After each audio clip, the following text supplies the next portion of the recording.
First deed, destroying his mom's house. His mother had 5 sons, all named Maui.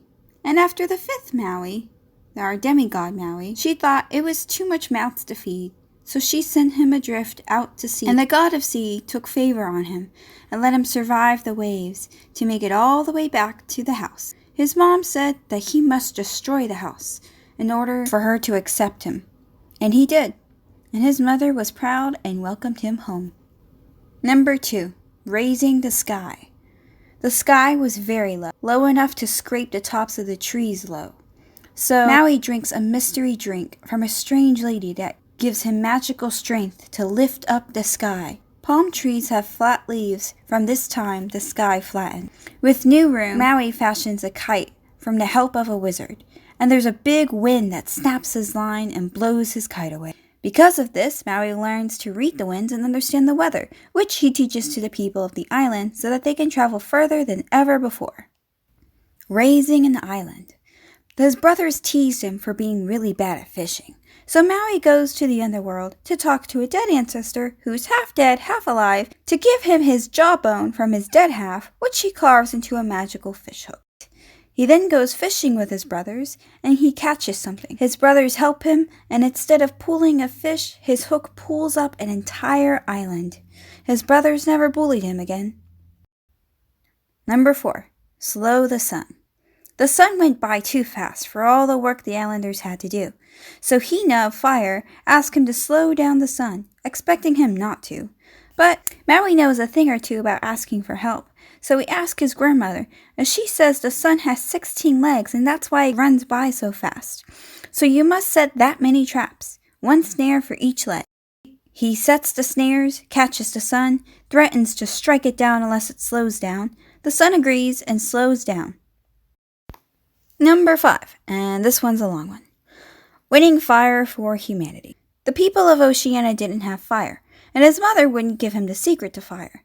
So again, he goes back to the underworld to track down his great-great-grandmother. She pulls her fingernail, which creates a tiny fire, as she tells Maui to carefully bring it back to the surface to spread the fire with humanity. But on the way back, he drops the nail into a stream. He does this again and again, until all her fingernails were gone, and they moved to toenails, until she had one last toenail. She got so angry she throws the nail on the ground and sets the entire underworld on fire. He runs away, chased by the flames. The fire burns under the earth, and all the water boils. He chants a magic cantation to bring rain that puts out the fire. After the rain, the grandmother gathers remains of the fires and hides them in the barks of different trees. Maui and the brothers notice their mother's sacred birds make their own fires to cook food, but they quickly put out the fire before they can get close.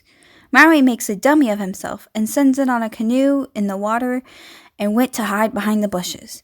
The birds see him, his dummy, sail away. Maui leaps out and grabs a bird to demand the secret of fire, shaking his head. Eventually, the bird gives in and tells him to rub together the bark of sandalwood and howl trees to make the fire. Number 6. Kuna Loa, the long eel. This one's short. Terrorizing his mother Hina of Fire, Maui fights the eel, and then he chops it up into tiny pieces. They become fish and eels, which is why there's a lot of fish in the seas among the Pacific Islands. And the last one, number 7, immortality. Maui wants to gain it for himself and humanity. And he learns about the goblin goddess who brings death to all creatures, and that if he steals her heart and give it out to the creatures of the earth, they can all be immortal.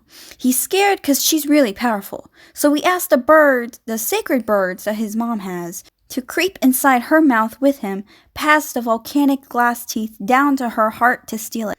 But they can't make one sound. The birds agreed, and they go inside her mouth, and everything goes according to plan. But as he grabs it and goes to make it back to the mouth, one of the birds tweets. The goblin goddess wakes up and feels Maui in her mouth. She bites down and, chomp, he dies.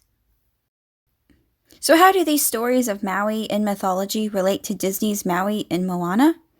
Well, first of all, the demigod's family isn't mentioned or talked about at all.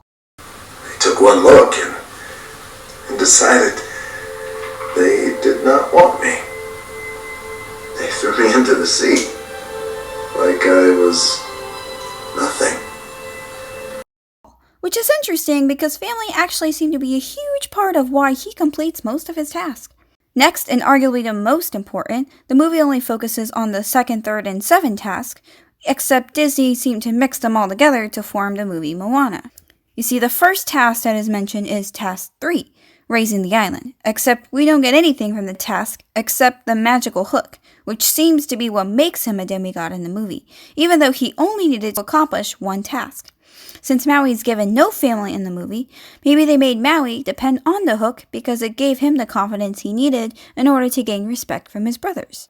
The second task mentioned is the seventh task, immortality, which becomes the most prominent task in the movie. Of course, instead of the goblin goddess heart, it's the heart of Tahiti. And instead of stealing it to give immortality to humans, Disney Maui steal it to give humans the power to create life itself, which technically does help them live longer and happier on the islands.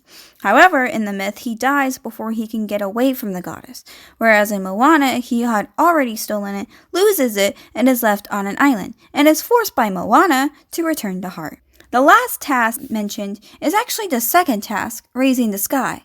The task doesn't actually happen, but the result of the task does, just not by Maui directly.